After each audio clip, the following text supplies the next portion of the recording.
You wonder why you're struggling. I'm far from an expert on Ozempic, but you can really see that it's a nation that drug has been released. I can't help but they are brilliant at creating the problem, creating a solution that creates another problem and create another solution and on and on. It's a good commercial model is what you're saying. You create poison in the food to make people sick and create a drug and then another drug because they can't sustain that injectable drug. It's a perpetual cycle of income. Ethically, that's another story. But from a business perspective, got it nailed. Good evening, Nick, and welcome back to Blighty. How you doing? I'm good, mate. I've got a slightly husky voice. I'm in different surroundings. I went to set up upstairs and I can't get any of my podcast gear to work. I was a malfunction. It's just black screens, no cameras.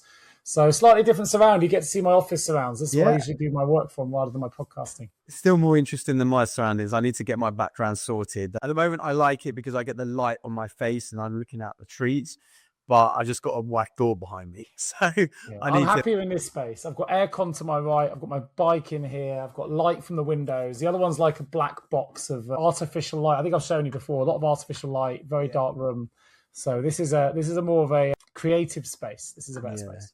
And you've been on a bit of a journey, literally, I would say. Yeah, I've been in America for the last couple of weeks. Nashville. Probably my favorite state, or not state, but place, obviously state of Tennessee. God, what a town, what a city. So much fun, amazing music, great people, slightly husky voice. Arguably, no, there's two rules of thought here, Harry. It's either because I was singing and dancing too much, or everyone else tells me it's the air conditioning in the Gaylord Hotel. A few people had husky voices. Either we're all singing loudly till the early hours, or maybe it's a bit of both. It was a 7 a.m. starts and 1:30 a.m. finishes for 9 consecutive days. I'm feeling a little bit run down. Lots of food, fried food. They love in Nashville in particular. They love their hot chicken. So trying to find healthy options is difficult. Yeah. Very few. If you're vegetarian or vegan, you're stuffed. One of my colleagues came out as vegetarian. She couldn't find anywhere to eat. She found a few places that had vegetarian dishes, but they were all deep fried in the same deep fryer they use for shellfish. And she's got a shellfish allergy, so she couldn't eat any of that either. Honestly, I know we've got listeners from the States and I appreciate you and I love you. I find that in the States, recently, the last few years, I've worked out that I think my limit with the States is 3 weeks. And that's purely on a food basis. Now, I will try and hunt out the Whole Foods and with Trader Joe's and the other healthy places. But even there, those places are not really that good. And I honestly don't know how people eat it. I remember, and I'm pretty sure I've shared this story before, but when I was in, where was it, Vegas a few years ago, visiting a friend, I think we were recording then after my trip to Sedona, and that was 3 years ago almost. But I remember going to a Thai restaurant with my friend. She's well into her food as well and healthy eating and stuff. And we went to this nice Thai restaurant and I'm eating there thinking, I feel like I can taste chemicals. I just feel like I can taste chemicals in their food. And actually, funny story, I know you were saying off air about how you noticed skin issues. I've come back and I feel like I've got sweaty skin. I've definitely got more spots. I've got a few ulcers. Some of this will be due to late nights, more alcohol than I'd usually consume, different weather as well, a lot hotter over there. So that makes you sweat, gives you more spots and stuff. But I feel like I was ready to come home and have some of my own food my body is used to. I was just yearning for fresh salad type food when I got back and something healthy. Yeah, it's really tough out there. I was saying that my friend of mine who I wanted to introduce you to, the one that lives in Austin, but his wife, I remember when she went out, they've been out for about 8 years now, 9 years. But honestly, she started to get into healthy stuff and has been having conversations with me. We've been talking about James Nestor's book, Breath, and all these other books, and ask him if I'd read them. And I said, yeah, a long time ago. And she was saying how when she went out, she noticed that she started, and this is really embarrassing for a woman to say, she noticed that she was getting facial hair or something like that, which she'd never had before. And so obviously as a woman with that, it's not a good look. And she worked out it was a glyphosate, and some glyphosate they put in everything, right? It's their fertilizer or whatever it is, or pesticide or whatever it is. Hugely toxic. And so it's really hard to find anything which hasn't got glyphosate in there. And once she stopped it and she was able to clean up her diet quite a lot, it all went away and she was much better. So she got really into her, because in America, you have to be actively thinking about it and seeking it out. In the UK, you can get away with not really thinking about it too much and not be too bad. I'll tell you what I did notice, and I noticed in the taste, and it was only then that I went, it was horse before cart.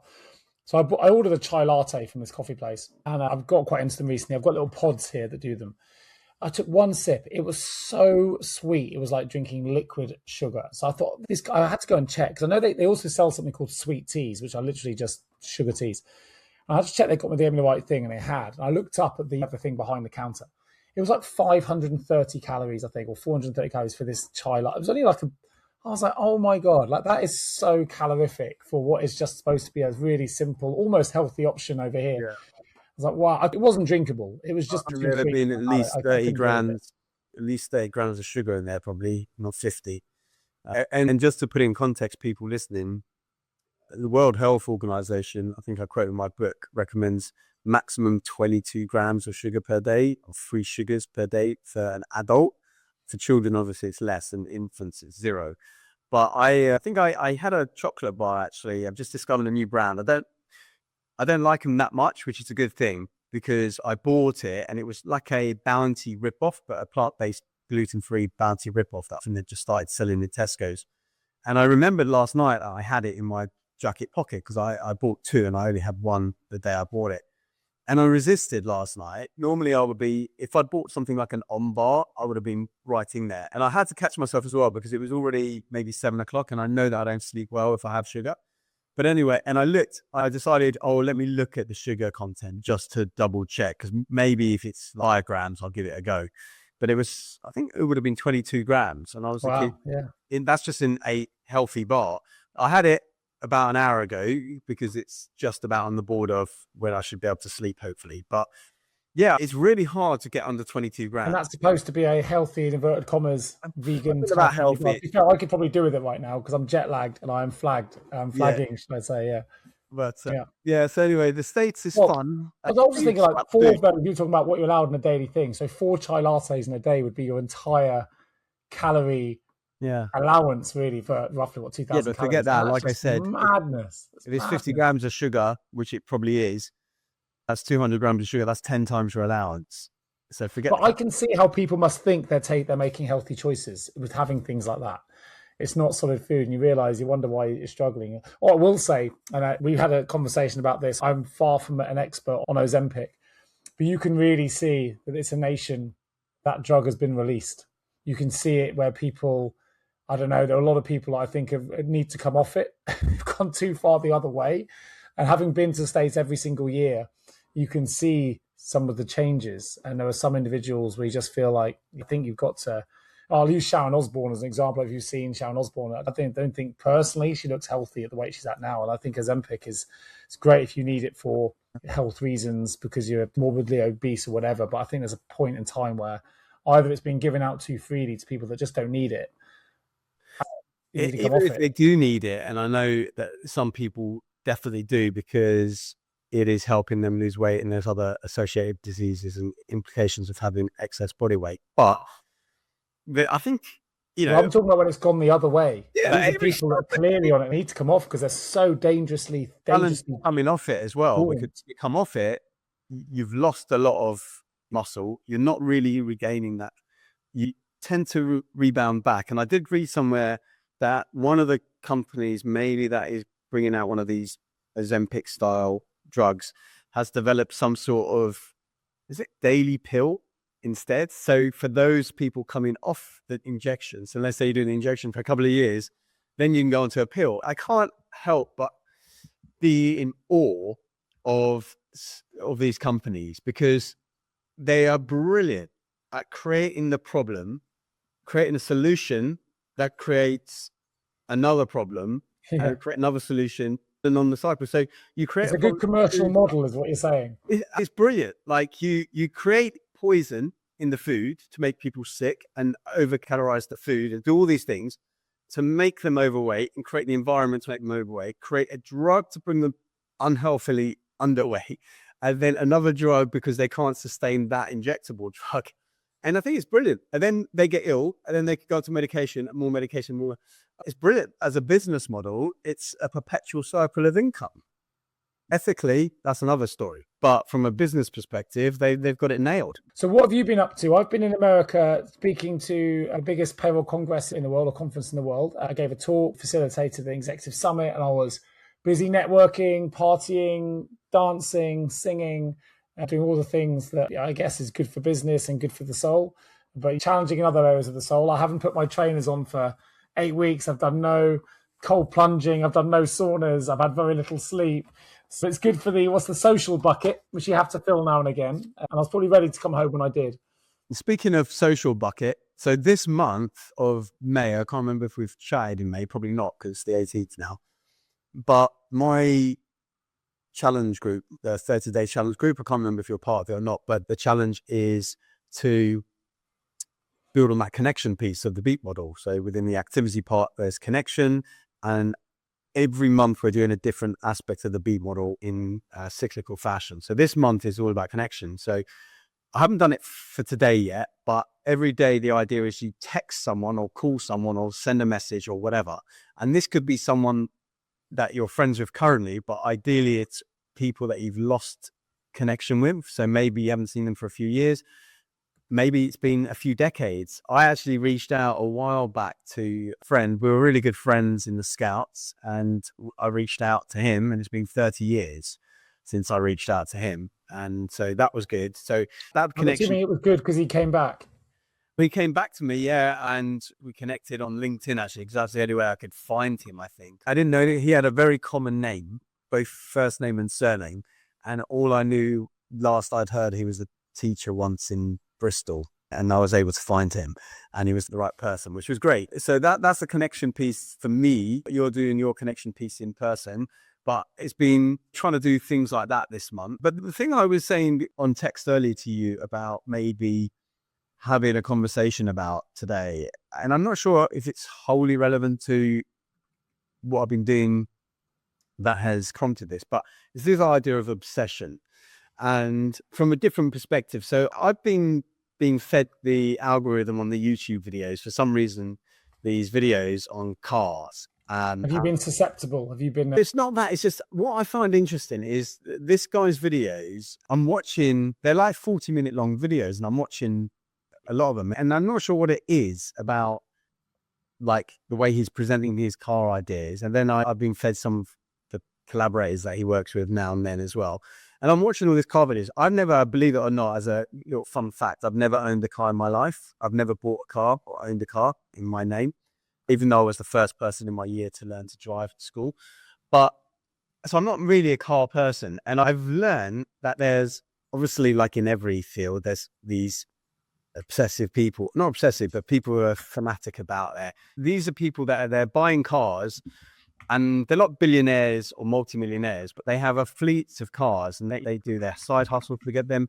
A lot of them are buying a car that is maybe limited edition and then selling it at profit. Most things that move tend to lose value, like boats and cars and planes and things like that. But there are certain, obviously, that gain value. But I just thought this idea of obsession came from a few different angles. One, my obsession with watching these YouTube videos and what got me hooked into it, but also the idea of obsession when it comes to the hobbies. I think that you're quite an obsessive person in terms, in a good way, in that you get into something like an obstacle course race and triathlon. Yeah. You become obsessive about it. And I remember, to the point that you become really good at it. And I remember Grant Cardone, who I don't listen to very often. I'm not sure if you're familiar with him, but I think he's some sort of internet person, right? I think he had a strong sales business beforehand as a sales team. But I think that maybe 5 years ago, some of his talks were going a bit viral. But I remember one of the things I heard from him was about, had a phrase about, you've got to be obsessed, right? When everyone else thinks you're crazy, you've got to be obsessed about it. I was thinking, yeah, because you look at people like Elon Musk, he's obsessed, right? He's sending his tweets at 1 a.m, 2 a.m, somehow finds time to have 11 kids. Not that he is necessarily present with them. And I thought also, I don't feel like I'm super obsessed when it comes to business side of things. I feel like you are in your mindfulness journey. Yeah, I think in my overall trying to be a good sense of self, maybe. And people would say I'm obsessed when it comes to the health and well-being aspect. And I know from my neuroscience work, obviously into fear, not into obsessive compulsive type fields, but obviously you look at different areas of the brain when you're studying neuroscience. And I remember reading a stat that I think it was 3% of adult people globally pass the threshold for clinical OCD. So it's not as I thought it would be higher than that. So I don't know what that clinical threshold is, but in the research and things I was reading, you end up getting sidetracked. And I think it was about 3% of people are over the clinical threshold. But interestingly, the average person will spend 47, I think it was 46 or 47% of their waking time thinking about something other than what they are doing. So a good example, it was interesting, you were talking about that bar in your pocket earlier. See, I would struggle with that. And I do know that it takes around about half an hour, I think, for something you're obsessed about to start to diffuse. But that I would usually succumb in that first 30 minutes. So as soon as I remembered it was there, I would be really struggling.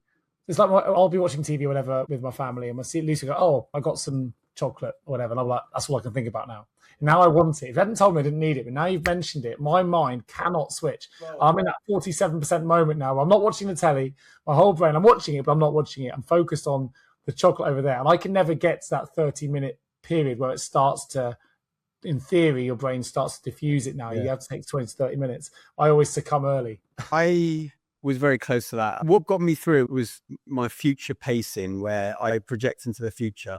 And you redirected your attention as well. I did a little bit. I put it in the cupboard, but I knew it was there. And I did have a thought, do I have anywhere else to stash it? Because normally I don't have anything in the house like that, because I know what I'm like, whether it's crisps or chocolates. I won't have a stock of things. And actually, as a sidetrack, but it's also to do with this, I listened to an interesting podcast with Rangan Chatterjee about addiction. So I want to talk about addiction and obsession, and it was to do with sugar and ultra processed foods. But yeah, one of the tactics I always talk about in my book is I never prevent myself from having things, right? Most of the time I don't want the thing like a regular chocolate bar, but I will love an on bar or some other bars, but I just can't have them in the house because I don't want to use willpower. My mum gets annoyed with me. She's like, "Oh, you're so disciplined." I'm like, "No, it's not.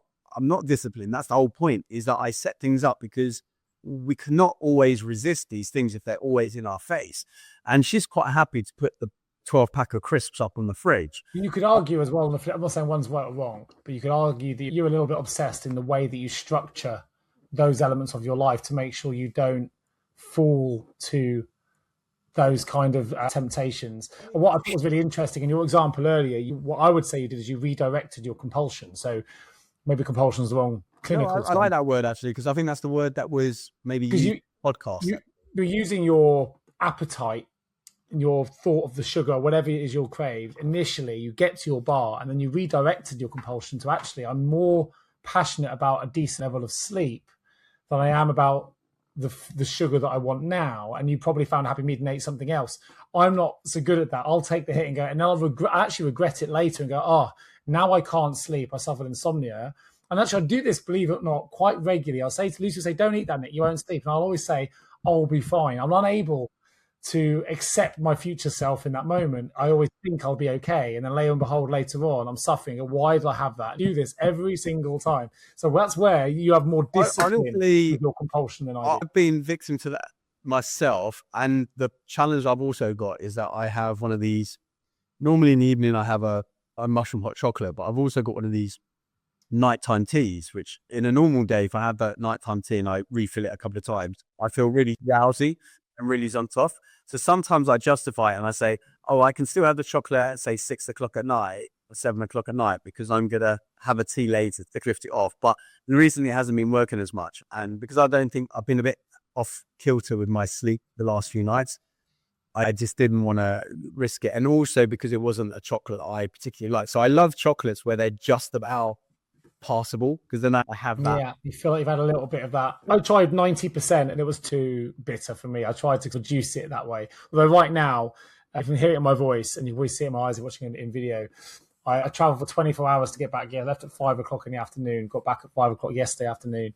I am so jet lagged today that my eyes right now could definitely do with about 40 grams worth of sugar. I think I need one of those 430 calorie chai lattes just to wrap me up. But it will crash again. But going back to what you were talking about, me being obsessed maybe with the things. So the podcast I was listening to was with a psychologist. I think she was in her 50s, but she was saying at one point she struggled with basically not eating disorder, but just this idea of been addicted to food or ultra kosher food. And she's campaigning with World Health Organization to try and make food addiction a real thing, like addicted to cigarettes, addicted to cocaine, anything like that, because the brain kind of processes them all in the same way. But she made a good point that is somewhat obvious, but yeah, I didn't really think about it, where maybe you've got a husband and wife, and the husband is really good at just having the store of chocolates and biscuits in the house, whether it's for guests or kids or parties. But the wife, she sees that, she'll eat it, right? And one can't understand the other because saying, look, just don't have it or whatever. But she's saying if you do treat it like an addiction, do treat it like this, you would never, if you had a partner who was a recovering alcoholic, have the beers in the fridge for them. No. To say. And that kind of just really like penny drop moment for me, because I was thinking, absolutely, right? If you've got someone who is really struggling with these things, and their substance doesn't have to be alcohol or cocaine or... I agree. I tell Lucy off regularly for buying, as a good example, I used it earlier when she'll say, Nick, by the way, it's one of those things, she does it because she knows it makes me happy. But I say, stop buying them, because when you do, I now know I'm going to consume this stuff. And I wasn't even thinking about it. But now you put it, and she's like, but you enjoy it. And I do enjoy it. But ultimately, I don't enjoy the fact now I've got to keep working to lose the weight that I'm adding.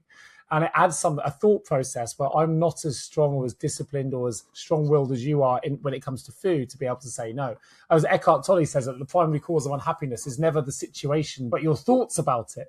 And as I said, she'll put it there and I'll just be thinking about it the whole time. I think the only way I can remove that thought is to remove the food. The way I remove the food is by eating the bloody stuff. So don't put a temptation in front of me. I totally get it. It makes total sense. Yeah, it was. And the other thing she said, which I really liked, which I don't think was her phrase, she heard someone else say it, but when it comes to an addict, right, and the thing that they're addicted to, whether it's cigarettes, whatever, right, 1,000 of them is never enough, but one is too many. Yeah. And that just really hit home. I was like, yeah, that's right. Because I'm very much like that with certain things. So if I buy a box of biscuits, I will finish the whole box, whatever size that is. Yeah, you told me before you've been a biscuit fiend. Yeah, I mean, interestingly, I hadn't for months and months, and then I bought the oat biscuits the other week, and I'm like, you know what? I had the whole box, don't get me wrong, but I'm not. There was a stage a couple of years ago where maybe on a weekly basis I was buying these, and I don't think and I've gone off it. And like I talk about in the book, your taste buds change every 7 to 10 days anyway. And she was talking about it being about that long as well before your physical withdrawals, maybe after 3 weeks, will dissipate. And it's true. And then you have the psychological withdrawals that take much, much longer. So I think I've become a little bit less accustomed to it. I do need some kind of chocolate input after I eat a lot of the time, if it's within that first 20 minutes. And often that will be my hot chocolate. Well, I don't know how much truth in this. They say we often crave the things our body needs. So you call it chocolate. Maybe your body actually craves the antioxidants, or maybe it's craving the sugar. It's the choices we then make around what our body is craving, whether that's salt or something else, is sometimes, certainly on my part, questionable. But I would argue now, and probably I'm craving some energy, so then I have a choice of how I get that energy, and usually I'll take a poor, nutritious choice in that moment. And I could take better ones, go and have some fruit, get some fructose, or do something different, or vegetables or whatever. But I get lazy, and as humans, we live in a world of abundance now where it's very easy to be lazy and just pick something up and go quickly. And usually the quicker the food is, the less nutritious it is, right? And that's what we've got to try. And even around us, I've got goji berries in front of me. I've got some dried fruit to my right, but I'll probably run off and get a chocolate, even though that's that close. As per usual, I made my juice and smoothie today. I had half the smoothie earlier, went down to the beach, met someone for actually just a turmeric drink in the end. But on the way back, it was quite windy. It wasn't particularly sunny, but I passed this really nice ice cream place. They only have one flavor that is vegan, Harry friendly, but they do have gluten-free cones and they've got vegan ice cream. And I was like, you know what? I'll have that. So I had that. I had the chocolate bar. And then I realized I had another jar of smoothie in the fridge. But that feels so unappealing after I get other it. stuff. Yeah. For me, it's really important the order that I have things in, because otherwise I forced it down me in the end. But I was like, I'm not enjoying it as much as I did at 11 o'clock this morning because of the order in which you have things. But Yeah, I wouldn't say I'm obsessed necessarily, but I'm curious to know your thoughts about. It's gone full circle, even with the Ozempic column. I know you want to go into the obsessive piece because you've got your unchastity bit that you've watched, and I don't know what that is yet. But if we think about that for a moment, it's another good example, though, where for not all people, but for many people, it's just that quick. It's easier to go get the injection and sometimes to do the work, right? And that's why a lot of people find it easier. We don't have to do the work. We can get all the things that we want. And actually, to hell with the consequences of what those side effects might be, because my bigger goal is this. You and I both love Viktor Frankl, and he wrote the book, obviously, Man's Search for Meaning. But he said, when we're no longer able to change a situation, we're challenged to change ourselves. But that makes sense then, when he wrote the book, when you're in 1940s, 1950s. I think it makes sense now, but it's so much harder now because I think it's hard for people to change themselves. I really do, because there are so many options around us. I think it's harder to beat addiction now, because if you're addicted to gambling or alcohol or whatever, there's another vice that can take its place. And I think that's where it's so challenging now from a mental health perspective. You aren't able to change the situation. I'll try and change myself. I'll try and remove myself from temptation. And you think, okay, I won't have the chocolate bars in the house to bring it into food, but you'll end up eating crisps, or there'll be something else that is so hard. Because I think there's just you have so many options now. Most people, when they overcome an addiction, I understand they probably replace it with hopefully a more positive addiction. I think the way that we set up our environments generally is leaning us towards that. Like, for example, if you want to eat now, you don't have to leave your desk. You can just order it on your app. Someone will probably put their hand through your window and just drop it onto your plate if you want, right? So at this Congress, I have to say, it always shocks me. This isn't the first time. I think I brought it up in a conference before. When you get to conference, so we did on the first day, we did 26,000 steps, just walking between rooms. And that's a lot for some people. I totally get it. But as soon as you land at the conference, you have an opportunity, if you want, to hire a mobility scooter. Now, it's like, if you don't want to do any walking, you don't have to. Here's a fee and we can make it really easy for you. And you think, like, even at the airports now, and everyone's always in a rush because we never leave enough time. Like, every walkway now has some kind of elevator or some kind of, usually make a point of not going on them unless I'm really late. Or elevator, I always try and take the stairs. But all around us, we don't even notice it. But things that happen, it's commercial, they make money to make our lives easier. And it doesn't always, it's easier in the short term, but it costs us in the long term. And cumulatively, every time we get that mobility scooter, or we eventually, over time and time again, you realize there's probably 1 million steps you haven't taken.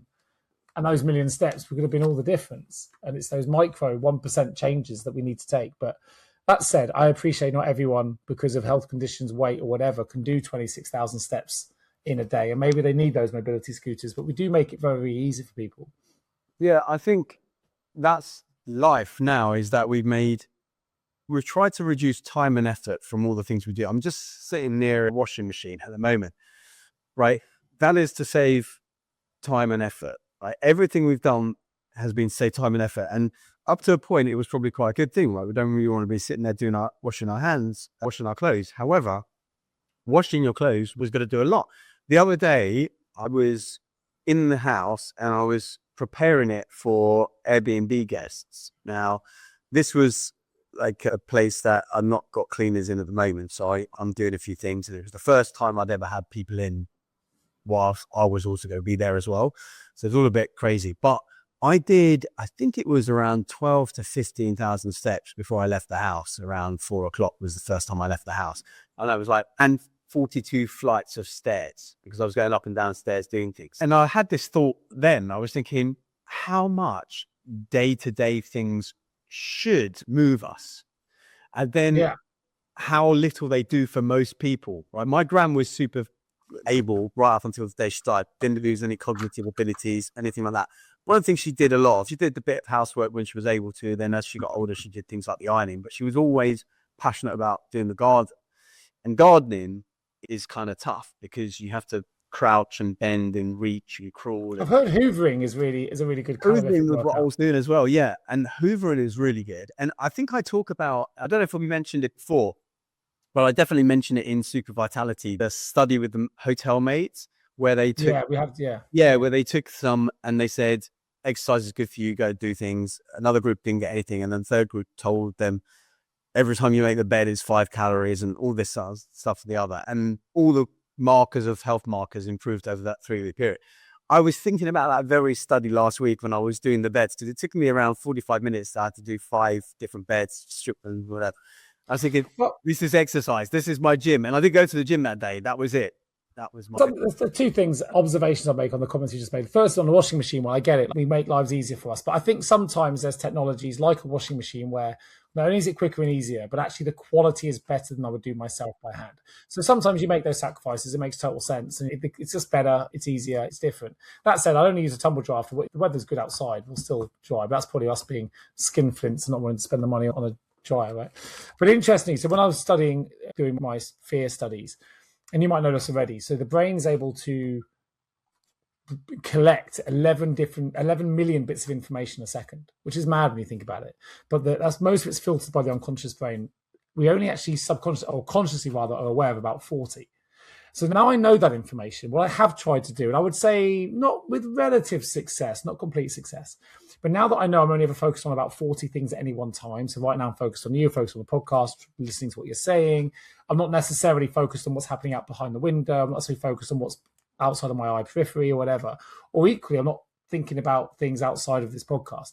And if I do get caught that way, I can redirect it. So now, and it hasn't necessarily happened since I've been back, but next time Lucy mentions there's chocolate upstairs and it's available, I know that when that's in my head, it's occupying a proportion of those 40 elements that I'm consciously aware of. So my mission now is, I find it easier in my head because you think, there's 11 million bits of information here. I just need to redirect 40 bits of information to something else. And hopefully that thought of the chocolate, the eating will dissipate or be reduced. And I didn't know that stat till relatively recently in my own research. So I thought, wow, that's quite incredible that the human brain can take in that much information in a second. But equally, it's really impressive that in the context of fear, I would always say that fear chooses which 40 we're focused on. In that moment, it's acute and we're really focused on everything that a spider can do or whatever it is that you're scared of. If we can redirect that 40, we can also redirect our fear. But arguably, the same thing could apply with obsession, with obsessive compulsive type behaviors. If we're able to try and, what am I focused on? How can I focus on 40 different things?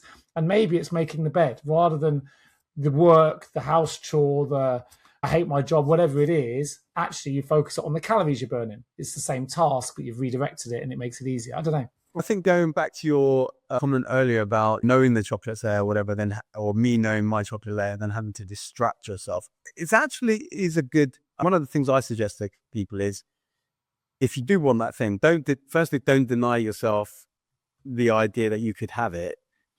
Maybe see if you can wait that 10 minutes, but in that 10 minutes, you're not just waiting for that. You're doing something else. And if you still want it after 10 minutes, then fair enough, go for it. And that was also something I said to myself last night. I said, look, if I still want it in 10 minutes time, sleep be damned that I'll get it.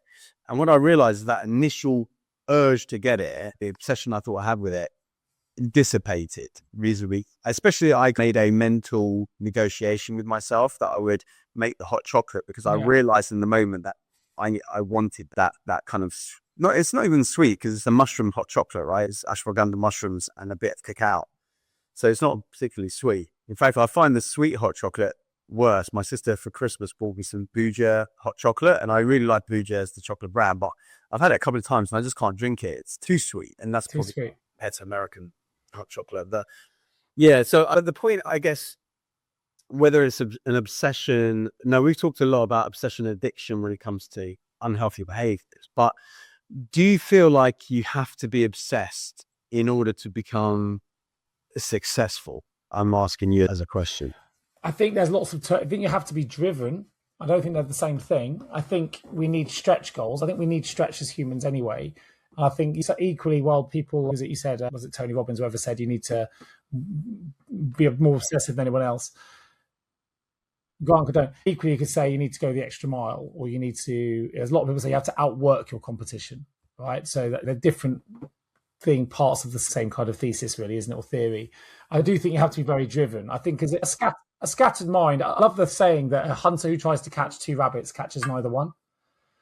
So you need to be obsessed with the one in order to capture it. Otherwise, you're just too scattered. So I do think that you had to have an element of obsessiveness or focus. It depends what word you want to apply. Yeah, I guess the question is about definitions to some degree, because firstly, we didn't define success anyway. But when I think about, because success is many things. I was defining it in the context of Grant Cardone, where business success, entrepreneurialism. And even that, when it comes to business success, right? Because for someone who has got business success, it might be that you have a nice, moderate lifestyle business, allows you to pay all your bills, have money for your holidays, see your kids' school plays and stuff. But if you want to get to that upper echelon, let's say there's the weekend athlete, then there's the advanced amateur, and then there's the elite amateur. But then if you get to the Olympic kind of status, you have to be obsessive, surely, to be. So here's how I'm reflecting on what I said a minute ago and the words you've used. I think I would argue that you need absolute drive and absolute focus, and that drive needs to come from within. So it's an inner focus, an inner drive that isn't based on external validation. So I want the gold medal for me, not for everyone else sees a gold medal in that example. I think where it crosses the line, and actually where I would challenge Grant Cardone, I'm not saying that it's not correct what he says, that those people become successful. That may be true. I think it can be true, though, without being obsessive. You just need to be driven and focused. But where for me, the distinction might lie, and I'm not studying the etymology of words, and maybe I'm a little bit out in my understanding or translation of them, is that when you become obsessive, it can be at the expense of something else. And I think that's where it can become dangerous. So I'm excessive about alcohol and addicted, but often that's the expense of a relationship or my behaviors all the way, my work the following day or whatever. I think when we're driven and focused to succeed at something, whether it's triathlon or Olympics, whatever, I think when it becomes obsessive, I think it's when you start to cross a line. And it might be a conscious line you're willing to cross, but I think it starts becoming at the expense of something else. So to give you an example, in my Ironman races, there's two ways of doing an Ironman. I could do it to complete, and that I could do with drive and focus. If I want to do it in under 10 hours, which I did, it had to be at the expense of something else. And I became obsessive with that target. I got coaches in, I made it by 3 minutes, but I was at the expense of time with my family. I had to get permission, expense of what I wanted to eat. And that was pretty obsessive. And it lasted for a year. And at the expense, then the cost became so much that it wasn't worth me continuing that target post 10 hours. I'd achieved it, but now I don't want to keep expensing time with my family. The cost was too much, so I'll stop. But I still stayed in Ironman. I still stayed driven. I still stayed focused, but not without the compulsive nature. So for me, that's maybe the way I would explain where. I fully agree with that last summation that you said, because I think when you're obsessive, you are going to be doing it. If you want to be an Olympic medalist, you are going to have to negate some family time. You are going to maybe have to, if you're a female athlete, you might put off having children for a long time or whatever it might be. So if you're obsessed with something, and it's a bit of a challenging word, but for me hearing that as well, but I understand that, is that actually to become really good, top level, I think I can understand the idea that you have to be obsessed with something, but it will be at the expense of other things. And you ultimately decided that for your Ironman, you'd achieve your target. I'll lower the tone of the squeeze, as I like to always say, right? I can lower the tone as another example. And apologies for anyone. I know you certainly don't watch it, but I've been watching. Okay, I'm going to admit it online. I haven't thing here. I've been watching Australian Maths or Married at First Sight. Right, the guy on there called Tyler, who's a complete whatever. Not my cup of tea, shall we say, to be politically correct in the best way I can. But he has never been able to get a partner. He's incredibly disciplined. And I would argue he suffers from OCD in the nature, in the sense that we're often probably most familiar in the way that he tidies his house and organizes things. And he's never been able to find a partner for various reasons. One, the fact he's a misogynist and various things that he is about how he views women and other people. But also because he said that he was married for a year and she didn't keep the house tidy enough for him. So his obsession with tidiness and organization was so overwhelming for him. It was at the expense of his marriage, because he would rather say goodbye to the wife and the partnership than actually concede his ability to be able to, I guess, compromise or deal with a space that wasn't as tight as he needed it to be. And that really, I think that came at the expense of himself, came at the expense of his marriage. And of course, in the show itself, the coaches, the relationship coaches saying, you know what, this isn't all about you. You need to concede some points here. You're here for a reason. You're single for a reason. Your lack of compromise and your total obsession with the way that you see the world is costing every relationship you've ever had. And now he's hearing from somewhere else, he's reflecting and trying to make a change. I haven't got far enough to know if he's able to. I suspect he won't because of the kind of personality he is. But it's another example. We often associate OCD with, I think, tidiness and someone having to always have everything orderly and tidy and whatever. And those people would probably struggle to live with me. Now, I'm not saying I'm really messy, but I'm not tidy enough to... I'm definitely a more organized, tidy person. You are definitely more than me, that's for sure. I feel like I have... OCD is not just about turning on a light switch 15 times before you leave a room or whatever it might be. Yeah, we need things... I was reflecting earlier, and I'm definitely not, but I was thinking, you know how some people on the spectrum, they like order. So I was watching Sort Your Life Out, whatever it is. I love that show where they take out all your possessions, put them in a big warehouse, and you have to get rid of half your possessions with Stacey and Solomon. But there was one family, and there were like maybe, I think, 2 or 3 girls, like the teenagers or children. I don't know this show, by the way, but it was really good. My mum hates Lights Out. Sort Your Life Out. Sort Your Life Out. Oh, this one with that woman from... what's her name? Yeah, Stacey. Yeah. And I have seen an episode. And I love it. The story's always great. But one girl, I think the mum had got divorced, or there's something had happened that they couldn't sort the house out. But one of the girls was on the spectrum, right? Highly functioning, but mild autism. And her room was reasonably ordered, and she couldn't really function in the rest of the space because it wasn't in that way. And I am much like that, right? I need some level of order. I actually talk about it again on Super Vitality. It comes under the whole environment section and how you set your environment up. And even the messiest of people, right? You yourself confirmed yourself as a bit more messy. But let's say you snapped your finger like that or clicked your finger like that, and your whole workspace is super organized and just the way you want it. I have a suspicion you're going to work more effectively and productively in that kind of environment than a chaotic environment. So I don't think it's particularly weird that people want nice order and stuff. Yes, you have to kind of balance that between other people's needs. I think it's similar to the elevator version I gave earlier, though, right? So for me, it's a good example. Marginally, I let things slide. So I have on my desk a coffee cup from the one I had this morning. I haven't removed it yet, though I have been to the kitchen, so I didn't take it with me. And there's various things on my desk that probably don't belong here that I could have moved before and haven't. And it's one item at a time. And before you know it, you look down and go, I now need to sort. And I will then go through the mass. Everything's clean, everything's done. I go back to reset, and it'll slowly build up again. I think it's the same when every time we take the elevator rather than take the stairs. You don't notice it in the small moments. But then you look back a year later and realize you've put on 6 kilos or whatever it is. And there was loads of mini choices you could have taken, but I haven't taken them. And every time it's a decision, it's a compromise between, or negotiation, or whatever you want to put it. At this moment, is it worth me taking the glass and remembering to do that and being consciously aware? Or is it not? And it's a bit like you and I, the show's called Mindful Pass. And we both know that mindfulness isn't difficult. It's really easy. But often it's about remembering to do it and remembering to be mindful. And we have to catch ourselves. I'll go back to those 40 bits of information.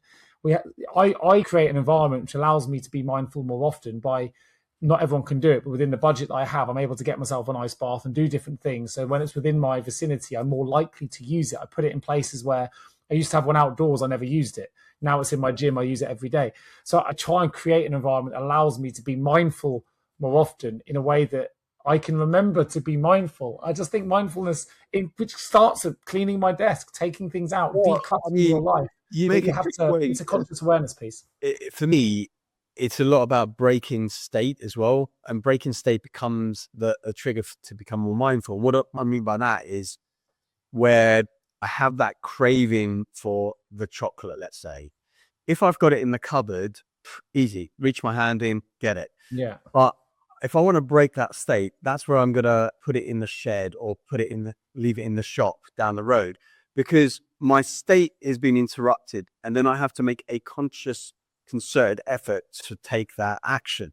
And so I think that's the big thing, is that can you set things up in your environment to break the state, which will trigger you to then create a mindful moment and say, do I really need this? It's like when I used to work, when I used to have one of the applications on my laptop, where I don't do it so much now because I have some restrictions on certain websites, and I've got like newsfeed blocker on my Facebook, which I can turn off, but I've forgotten how to do it. So whenever I'm on Facebook now, I just see a blank screen. I just see a notification if I've got any.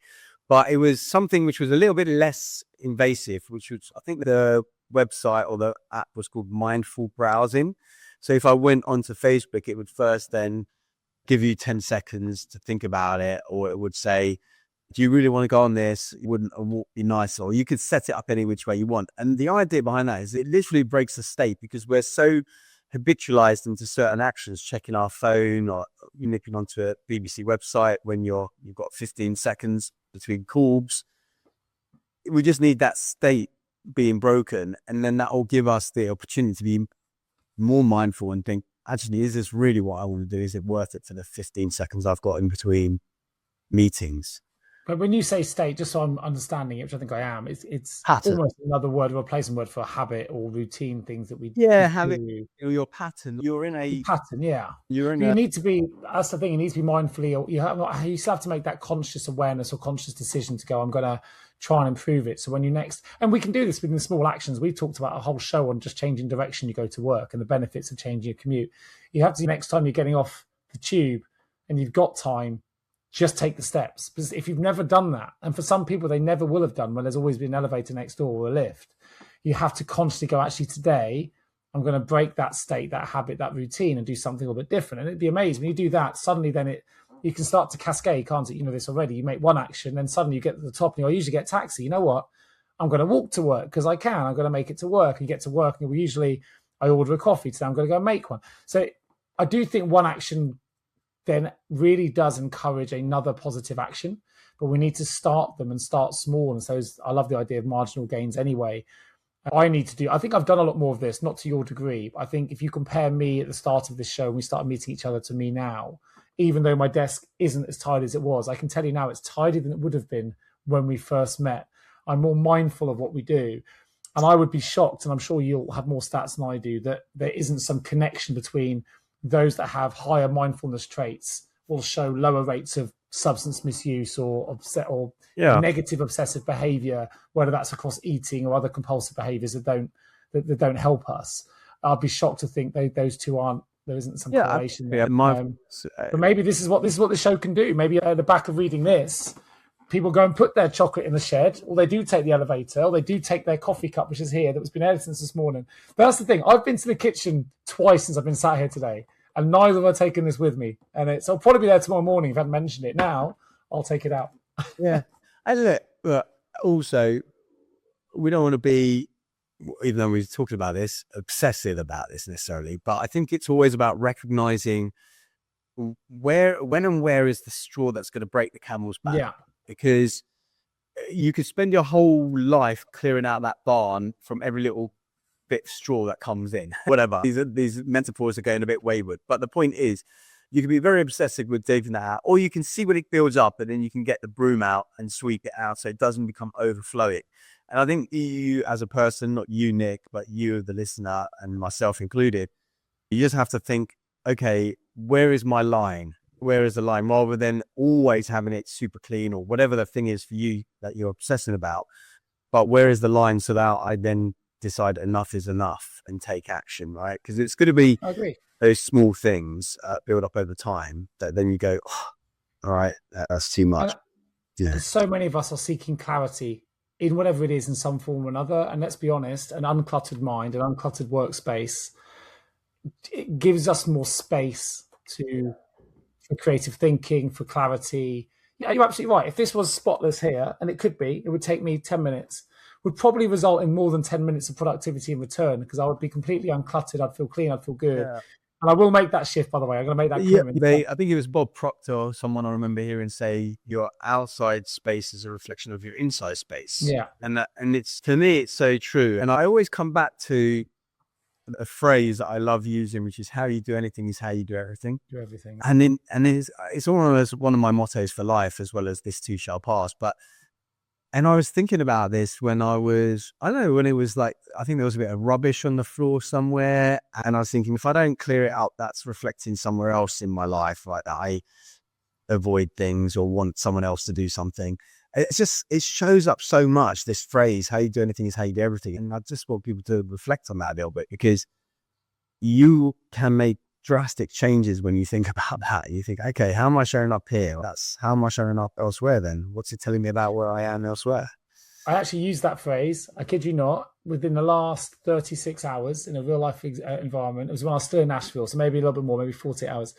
Really simple story. And most people, maybe many people do this. It's nothing out there that's being particularly philanthropic or anything like that. But there was a woman, they were coming out of a restaurant, a Tennessee family, American family were coming out, and it was clearly their grandmother's birthday. She was holding a cake with the family coming out. And I'm assuming it would be the granddaughter, she quite might be in her 20s, was trying to take a photo and she couldn't get them all in. And it was just a simple act of going, I could walk and past it and ignore it, or just go, would you like me to take the photo? And they were like, oh my God, that'd be amazing. That'd be really good. They're really pleased. Got a lovely family shot. Will stand the test of time. Took me 5 seconds to do. But it would have been so easy. And actually, by the way, there were streams of people walking in and walking out, and no one else had offered. So I'm not trying to say that I'm an amazing person. This is such a simple act. But how I was speaking with 2 people, Natalie and Tom I was with at the time. And they were like, oh, that was a kind. I said, that's my good deed for the day. I like to do a good deed every day. It's a really small one. But I said, how you do one thing is how you do everything. And that it was like, we literally said it. And as you brought it up again now, and it's like, sometimes these simple acts, they're good for the soul, for the person delivering as well. Like, I know it's not just going to be a good, clean surface if I clean this up. I will feel good for it. And if I go and help Eva clean her room, which, by the way, is like an absolute bomb site. Teenagers. I feel good about that, right? It's a good thing. It's a good thing. Teenagers. Actually, interestingly, when I was a teenager and I was a kid, my mum used to, as many mothers get annoyed with sons, I used to come in, and as I'm walking through the house, there's like a stream of, is the shoe, is the jumper, it's whatever. And so I would leave a mess in places. But then in my room, total order. Like, every room tells a story, though, right? Always tidy, it's organized.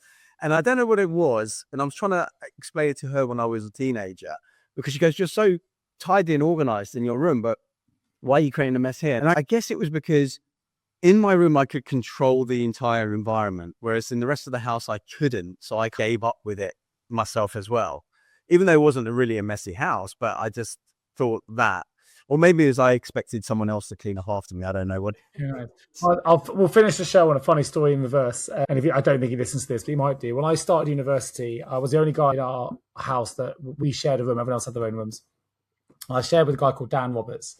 Now, when I moved in with Dan Roberts, he was definitely a minimalist. He turned up with a lava lamp, which I thought was slightly odd anyway as an 18-year-old male guy, but that was just me and the way I was.